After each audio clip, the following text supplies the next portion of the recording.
오늘 우리가 사는 주변에는 매사를 불만스럽게 살아가는 투덜이들이 많이 있습니다. 이렇게 살려고 결혼한 것은 아닌데, 이건 내 삶이 아니야.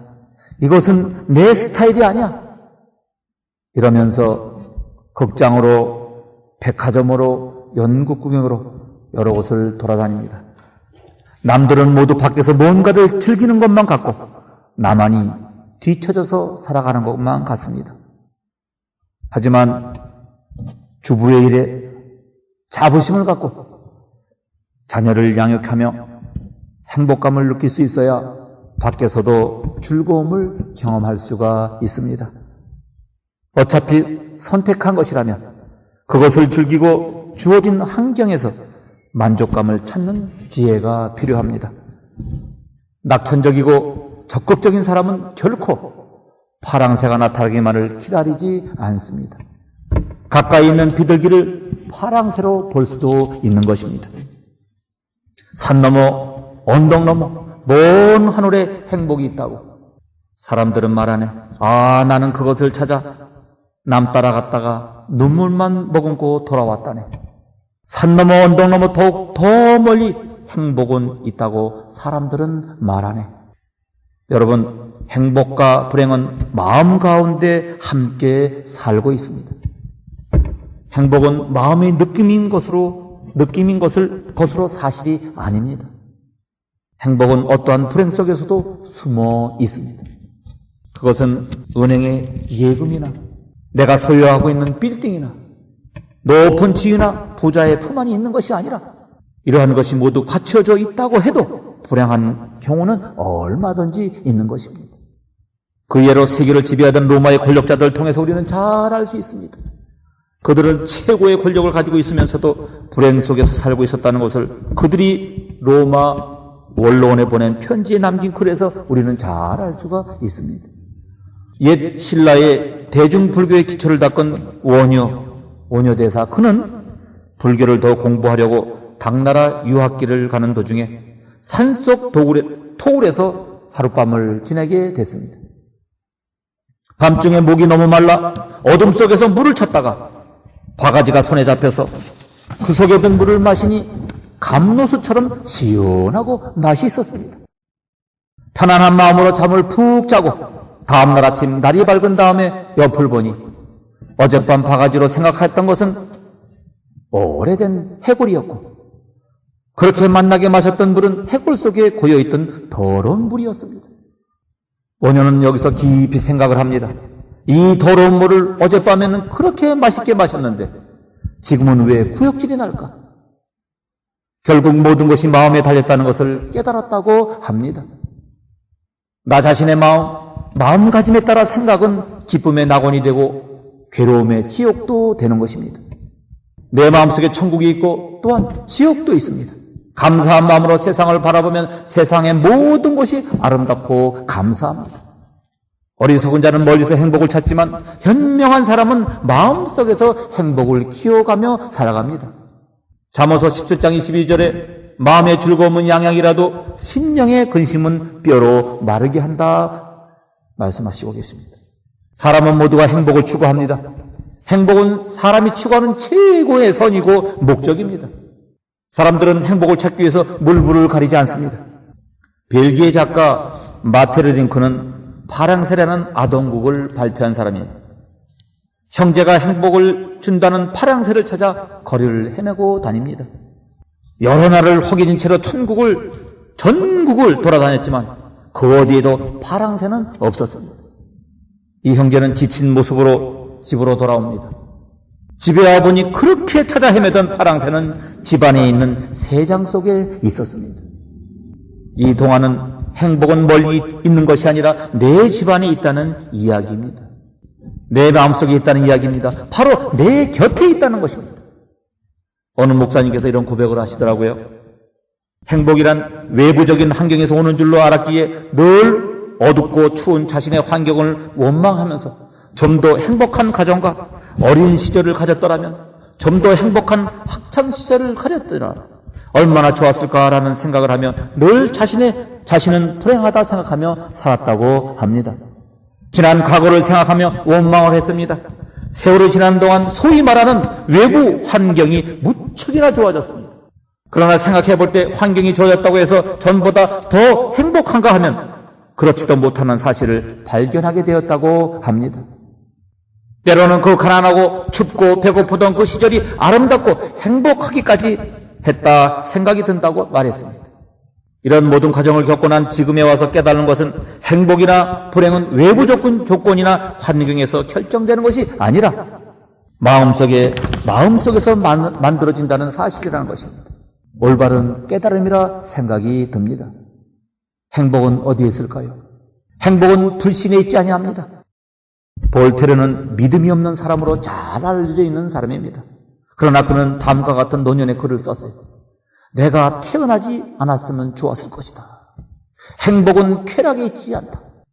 바일런 경은 어느 누구보다도 쾌락의 인생을 살았던 사람 중에 한 사람입니다. 그러나 그도 다음과 같은 글을 남겼어요. 벌레 같은 인생, 고민이나 해야 되는 인생, 그리고 슬픔이 나를 외롭게 만든다. 여러분, 행복은 물질에 있지 아니합니다. 미국의 백만장자 제이 골드는 굉장한 부자였어요. 그러나 그는 죽을 때 다음과 같은 말을 했습니다. 아마도 세상에서 제일 불쌍한 사람은 바로 나일 것이다. 행복은 지위와 명예에 있지 않습니다. 베콘스필드 경은 이 두 가지 모두를 갖추고 있던 사람입니다. 그러나 그는 말하기를 젊었을 때는 실수투성이었고 중년에는 투정꾼이었다.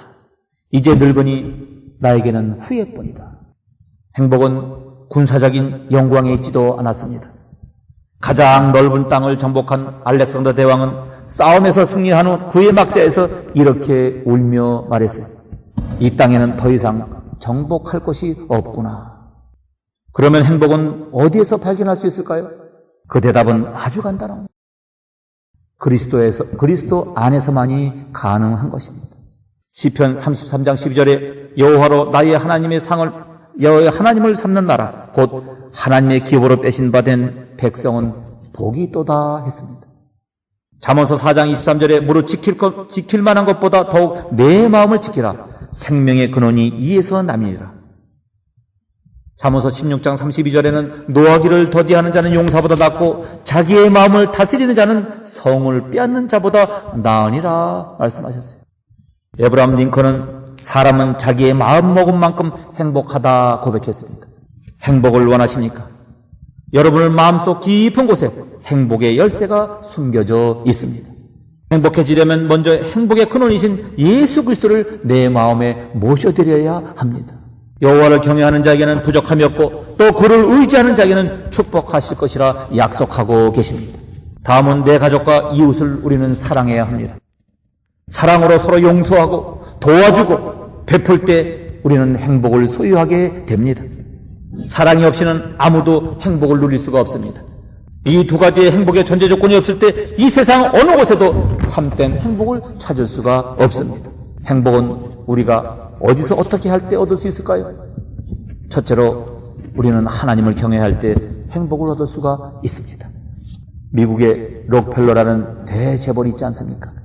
그 가문에선 부통령이 나오고 지금도 미국에서 가장 훌륭한 가문 중에 하나로 여겨지고 있습니다. 그런데 처음에는 록펠러가 너무나 가난해서 하나님께 기도를 했어요. 하나님, 저는 부자가 되게 해주세요. 저는 너무나 가난해요. 그런 소원을 가지고 있었는데 어느 날 목사님으로부터 부자가 되는 한 원리로 11조의 중요성을 강조하는 말씀을 듣게 되었다고 합니다. 그리고 결심하고 열심히 11조를 드리기 시작했어요. 처음에 그는 일자리 일구에서 주급 30달러를 받고 너무 기뻐해서 화장실에 가서 그 30달러를 몇 번이고 씌워봤다고 합니다. 마치 천하를 얻은 듯한 마음이 들었습니다. 그리고 그는 그 돈 중에 3달러를 하나님 앞에 11조로 드렸다고 합니다. 그런데 나중에 그가 엄청난 부자가 되면서 위장병이 생기게 되었어요. 돈을 버는 염려보다 이제는 돈을 지키는 염려로 인해 걱정이 많아졌기 때문입니다. 돈을 도적질 맞을까봐 집에 철조망을 쳤습니다. 개를 긁렸지만 걱정은 사라지지 않았고 이제는 신경쇠약에까지 걸리고 위장병까지 얻게 된 것입니다. 위장병으로 고생하던 어느 날 그는 하나님 앞에 회개를 했습니다. 하나님, 제가 가난할 때는 잘 살게 해달라고 해서 돈을 벌었는데 지금은 돈 때문에 제가 죽게 생겼습니다. 그때 마음에 감동이 왔다고 합니다. 탐심을 물리치고 나를 위해 좋은 일에 써라. 그래서 그는 많은 돈을 하나님께 드려서 교회당을 짓게 되었는데 오늘 그 교회가 저 뉴욕의 허드슨 강변에 있는 리버사이드 교회인 것입니다. 시편 128편 1절에 성전에 올라가는 노래 여호와를 경외하며 그 도를 행하는 자마다 복이 있도다. 내가 내 손이 수고한 대로 먹을 것이라 내가 복되고 형통하리라 했습니다. 시편 115편 13절에 대소물원하고 여호와를 경외하는 자에게 복을 주시리라 약속하고 계십니다. 행복은 우리가 참된 회개를 하며 주님께 용서함을 받음으로 어려움이 있을 때 얻을 수 있는 것입니다.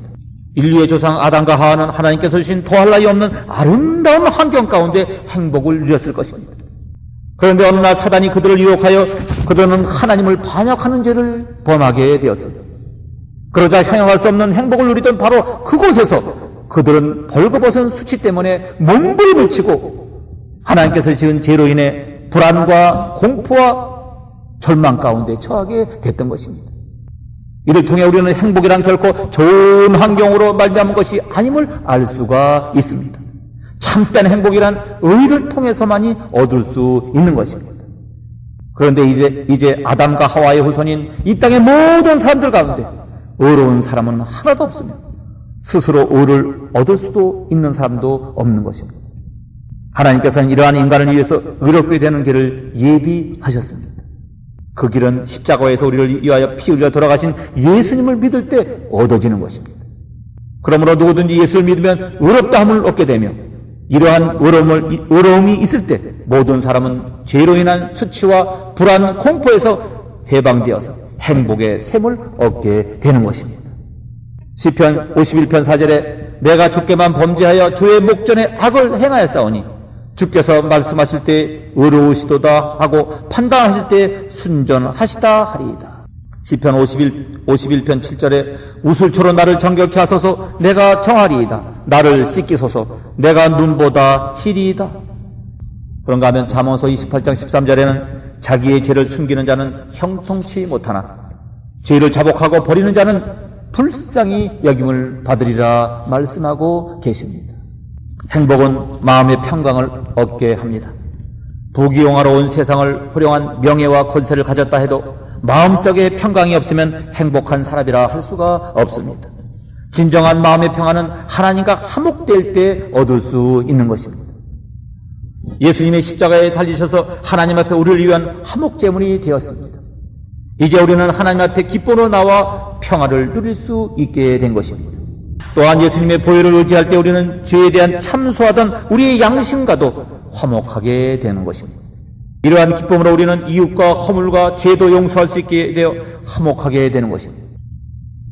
이처럼 예수 그리스도의 십자가 보혈로 인하여 우리는 하나님과 우리의 양심과 또한 이웃과 화목하여 진정한 행복을 누릴 수 있게 되는 것입니다. 심령이 평안하지 않으면 행복을 누릴 수가 없습니다. 에레미야 애가 3장 17절에 주께서 내 심령으로 평강을 멀리 떠나게 하시니 내가 복을 잊어버렸음이라 하나님의 말씀입니다. 참된 기쁨을 가질 때 우리는 행복을 누릴 수가 있습니다. 세상이 주는 기쁨은 크면 클수록 그에 따르는 슬픔과 허무도 더 깊어지게 되어 있습니다. 그러나 세상이 주는 영화와 달리 허무와 절망이 따르지 않는 기쁨이 있습니다. 이것은 우리 주 예수 그리스도를 믿을 때 하나님께서 은혜로 부어주시는 것으로 참된 기쁨인 것입니다. 누가복음 10장 21절에 이때 예수께서 성령으로 기뻐하사 가라사대 천지의 주제이신 아버지여. 사랑하는 성도 여러분, 성령은 곧 기쁨의 샘인 것입니다. 또한 우리에게는 천국의 소망이 기쁨이 있습니다. 우리는 하나님께서 우리에게 위해 영원한 천국을 예비해 두신 것을 알고 있습니다. 사라지지 않는 영원한 천국이 우리를 위해 예비되어 있음을 깨달아야 할 때 우리는 세상에서 얻을 수 없는 영원한 기쁨을 갖게 되며 참된 행복을 누릴 수 있게 되는 것입니다. 인간의 행복은 부귀영화, 공명이나 환경에서 얻을 수 있는 것이 아닙니다. 참된 행복은 이는 바로 예수 그리스도의 구원과 성령 충만과 영원한 천국의 소망 안에서 하나님께서 부어주시는 기쁨 가운데 얻을 수 있는 것입니다. 그럴 때 우리는 참된 행복을 누리며 우리를 통해 하나님의 기쁨과 평강이 많은 다른 사람들에게도 충만히 퍼져나가게 될 것입니다. 빌립보 4장 4절에 주 안에서 항상 기뻐하라. 내가 다시 말하노니 기뻐하라 말씀하십니다. 하나님께서 소망을 두고 선을 행할 때 우리는 행복을 얻을 수가 있습니다. 시편 146편 5절에 야곱이 하나님으로부터 자기의 도움을 삼으며 여호와 자기 하나님에게 그 소망을 두는 자는 복이 있도다 말씀하십니다. 루이자 메리 올컷은 작은 아씨들이라는 책을 썼습니다. 비록 아무것도 먹지 못했지만 네 자매에게는 아주 행복한 아침이었습니다. 크리스마스 날 아침에 자기들의 음식을 가엾은 이웃에게 주면서 마른 빵과 우유만으로 만족해야 했지만 그날 아침 이 자매들에게는 더 이상 기쁜 축복된 시간이 아니었습니다. 그 도시에서 이들 자매만큼 기쁘고 좋은 사람은 없었습니다. 전도서 3장 12절에 사람이 사는 동안에 기뻐하며 선을 행하는 것보다 나은 것이 없는 줄 알라 했습니다. 히브리서 13장 16절에 오직 선을 행함과 서로 나눠주기를 잊지 말라. 이 같은 제사는 하나님이 기뻐하시니라 했습니다. 고아와 객과 과부를 돌보는 자, 가난한 자를 불쌍히 여겨 그들에게 베풀고 돕는 사람에게 행복이 찾아옵니다. 잠언서 14장 21절에 그 이웃을 업신 여기는 자는 죄를 범하는 자요 빈곤한 자를 불쌍히 여기는 자는 복이 있느니라 말씀하시고 계십니다. 어떤 형편에서든지 자족하고 항상 하나님께 감사할 때 행복은 찾아옵니다. 여기 한 사람이 있습니다. 이 사람은 겨울에 대하여 이렇게 말합니다. 나는 겨울이 좋다. 흰눈을 볼 수가 있어서 좋고 사람을 강하게 하고 진지하게 만들어주니 나는 겨울이 좋다. 봄이 오면 또 이렇게 말합니다. 온갖 아름다운 꽃들이 피고 따뜻하니 봄은 봄대로 좋다. 여름과 가을에 대해서는 초목이 우거지고 활기가 넘치는 여름은 또 그 나름대로 시원해서 좋다. 하지만 가을도 좋다. 가을은 우리들에게 겸손을 가르쳐주고 풍성한 열매를 맺어주니 좋다. 이런 사람이 복된 사람인 줄로 믿습니다. 그러나 이와는 정반대의 사람도 있습니다. 겨울이 되면 춥고 게을러져서 싫다. 여름이 되면 덥고 땀이 나서 싫다. 가을이 되면 처량하고 험해져서 싫다. 봄이 되면 봄샘바람이 불고 노곤해서 싫다. 싫다 소리를 연발하는 사람들입니다. 행복한 사람은 여건에 관계없이 항상 행복합니다. 일이 생기면 기회가 주어졌다고 좋아합니다. 고독하면 자유를 누리게 되었다고 좋아하고 건강하면 일할 수 있다고 좋아하고 병들면 조용히 기도할 수 있다고 좋아합니다. 하는 일이 순탄하면 만사를 형통케 해주심을 대하여 감사하고 역경에 처하면 자신을 단련시켜 주시고 정화시켜 주심에 하나님 앞에 감사합니다. 복음의 길이 열리면 하나님의 일을 하니 좋고 다치고 고난당하고 순교하면 그리스도의 고난에 동참하니 좋다고 생각하는 사람, 이런 사람이 행복한 사람인 것입니다. 이런 사람이 참으로 복된 사람인 것입니다.